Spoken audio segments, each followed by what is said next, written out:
નમસ્કાર મિત્રો, સ્વાગત છે તમારું ફરી એક મારી કહાનીમાં। સૌરાષ્ટ્રના એક નાના ગામની ઠંડી સવાર હતી। ગામની બહાર માટીના રસ્તા પાસે આવેલું નાનું કાચું ઘર આજે પણ હંમેશાની જેમ વહેલી સવારે જાગી ગયું હતું। ઘરના આંગણામાં જૂની ખાટલા પાસે બેઠેલા મનસુખભાઈ પોતાના ફાટેલા ટુવાલથી મોઢું સાફ કરતા હતા। બાજુના ચૂલા પાસે તેમની પત્ની જશોદાબેન રોટલા શેકી રહી હતી। ઘરની દિવાલો પર ગારું ઉતરી ગયું હતું, છતમાંથી ક્યાંકથી પાણી ટપકતું હતું, પણ એ ઘરમાં એક એવી વસ્તુ હતી જે ગરીબી હોવા છતાં પણ ખૂબ અમીર હતી, એ ઘરનો પ્રેમ। મનસુખભાઈ આખો દિવસ ગામમાં મજૂરી કરતા, ક્યારેક ખેતરમાં મજૂરી તો ક્યારેક ઈંટ ભઠ્ઠી પર કામ। દિવસભર કાળી મજૂરી કરીને સાંજે થાકેલા શરીરે ઘરે આવતા।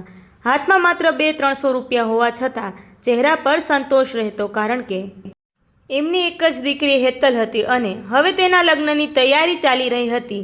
હેતલ ગામની ખૂબ સંસ્કારી અને શાંત દીકરી હતી।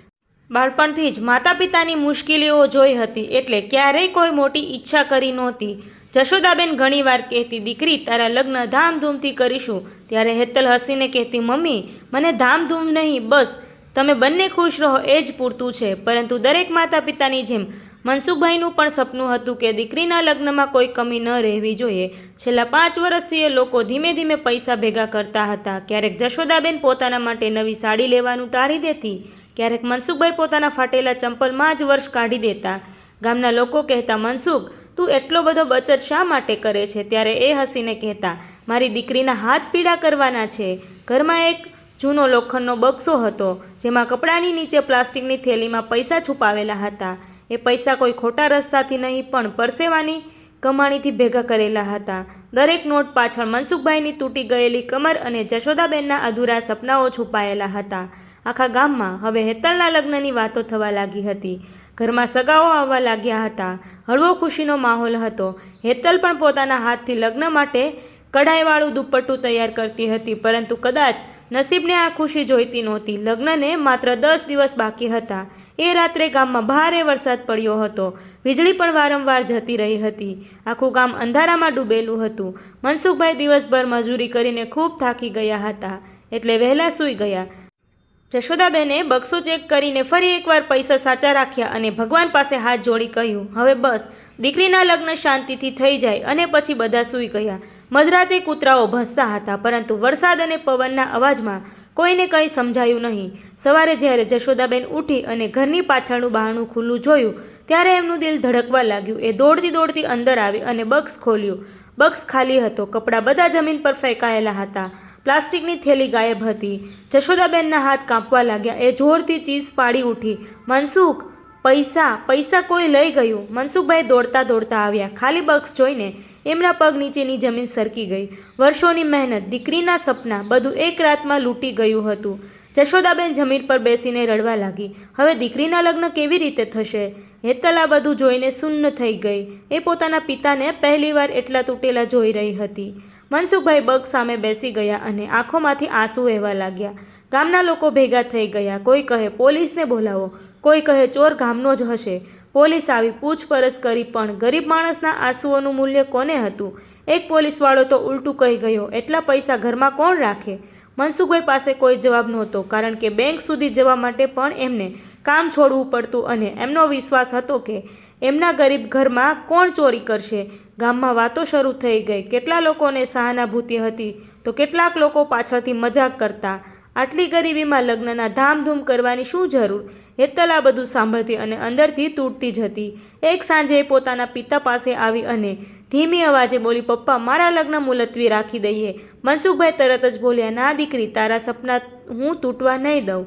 પરંતુ એમના અવાજમાં પહેલાંનો વિશ્વાસ નહોતો। એ રાત્રે મનસુખભાઈ આખી રાત સૂઈ શક્યા નહીં। બહાર વરસાદ પછીની ઠંડી હવા ચાલતી હતી અને અંદર એક બાપુનું દિલ સળગતું હતું। બીજા દિવસે તેઓ ફરી મજૂરી કરવા નીકળી ગયા।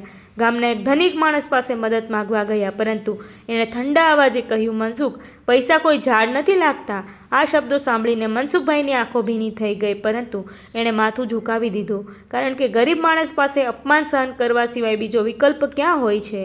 ઘરે આવીને એણે હેતલને કંઈ કહ્યું નહીં, પણ જશોદાબેન સમજી ગયા કે મદદ મળી નથી। દિવસો પસાર થવા લાગ્યા। લગ્નની તારીખ નજીક આવતી ગઈ અને ઘરમાં શાંતિ છવાઈ ગઈ। જ્યાં પહેલાં ખુશીના ગીતો વાગતા હતા, ત્યાં હવે રડવાનો અવાજ આવતો હતો। હેતલ પોતાની મમ્મીને છુપાઈને રડતી જોતી અને પોતે પણ રાત્રે ઓઢણીમાં મોઢું છુપાવીને રડતી. એક દિવસ એણે પોતાના થનારા પતિ વિપુલને ફોન કર્યો અને કહ્યું, તમારે હોય તો આ સંબંધ તોડી દો, અમારે ઘરે હવે કંઈ બચ્યું નથી. પરંતુ વિપુલે થોડો સમય ચૂપ રહીને કહ્યું, હેતલ, હું તારા સાથે લગ્ન કરવા માંગુ છું, પૈસાથી નહીં. આ શબ્દો સાંભળીને હેતલ વધુ રડી પડી, કારણ કે દુનિયામાં હજુ પણ કેટલા લોકો દિલથી અમીર હોય છે. પરંતુ મનસુખભાઈને આ વાત ખબર નહોતી. તેઓ તો રોજ પોતાની જાતને દોષ આપતા હતા. કાશ મેં પૈસા બેંકમાં મૂકી દીધા હોત, કાશ એ રાત્રે જાગતો હોત. એ રાત્રે તેઓ ઘરની બહાર બેઠા હતા. હાથમાં હેતલના બાળપણનો જૂનો ફોટો હતો. એ ફોટામાં નાની હેતલ એમના ખભા પર બેસીને હસતી હતી. મનસુખભાઈ ફોટો જોઈને રડવા લાગ્યા. દીકરી, હું તને ખુશી પણ ના આપી શક્યો. અંદરથી હેતલ આ બધું સાંભળી રહી હતી. એ દોડી આવી અને પોતાના પિતાને ભેટી પડી. પપ્પા, તમે મને બધું આપ્યું છે. હું ગરીબ ઘરમાં જન્મી છું. એ મારું દુર્ભાગ્ય નથી, ગર્વ છે. આ સાંભળીને મનસુખભાઈ વધુ રડી પડ્યા. બીજા દિવસે ગામમાં એક આશ્ચર્યજનક ઘટના બની. ગામના કેટલાક યુવાનો અને સ્ત્રીઓ ભેગા થયા. એ લોકો ઘેર ઘેર જઈને હેતલના લગ્ન માટે મદદ એકઠી કરવા લાગ્યા. કોઈએ 1000 રૂપિયા આપ્યા, કોઈએ 500, કોઈએ અનાજ આપ્યું, તો કોઈએ વાસણો. આખું ગામ ધીમે ધીમે એમના સાથે ઊભું થવા લાગ્યું, કારણ કે ગરીબ માણસની પીડા સાચા દિલવાળા લોકો સમજતા હોય છે.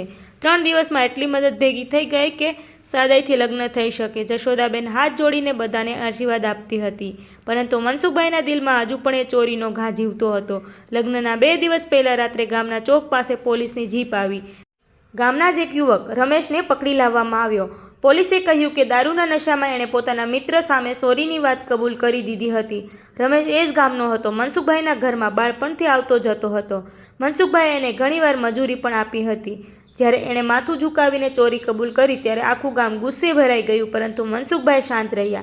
એણે માત્ર એક જ પ્રશ્ન પૂછ્યો, રમેશ, તને ખબર હતી ને આ પૈસા મારી દીકરીના લગ્નના હતા?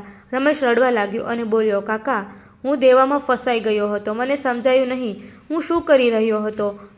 પોલીસે થોડા પૈસા પાછા મેળવ્યા, પરંતુ મોટાભાગના પૈસા વેડફાઈ ગયા હતા.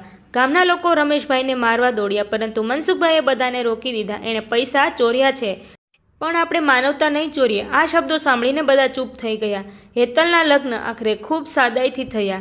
ઘરમાં ડીજે નહોતો, મોટો મંડપ નહોતો, મોંઘા કપડાં નહોતા, પરંતુ દરેકની આંખોમાં સાચો પ્રેમ હતો. જ્યારે હેતલ વિદાય લઈ રહી હતી ત્યારે એણે પોતાના પિતાના હાથ પકડીને કહ્યું, પપ્પા, દુનિયાના સૌથી અમીર માણસ તમે છો, કારણ કે તમે મને ઈમાનદારી આપી છે. મનસુખભાઈ રડી પડ્યા. જશોદાબેન દીકરીને ભેટી પડી. આખું ગામ એ દ્રશ્ય જોઈને ભાવુક થઈ ગયું અને એ દિવસે ગામના ઘણા લોકોને સમજાયું કે ગરીબી માણસને નાનો નથી બનાવતી, પરંતુ બીજાની મહેનત લૂંટનાર માણસ ખરેખર ગરીબ હોય છે. તો ફ્રેન્ડ, આવી જ સત્ય ઘટનાઓ આધારિત અને દિલને હચમચાવી નાખે એવી વાર્તાઓ સાંભળવા માટે મારી ચેનલમાં બન્યા રહો. વિડીયો પસંદ આવ્યો હોય તો વિડીયોને લાઇક જરૂરથી કરી દેજો. થેન્ક યુ મિત્રો.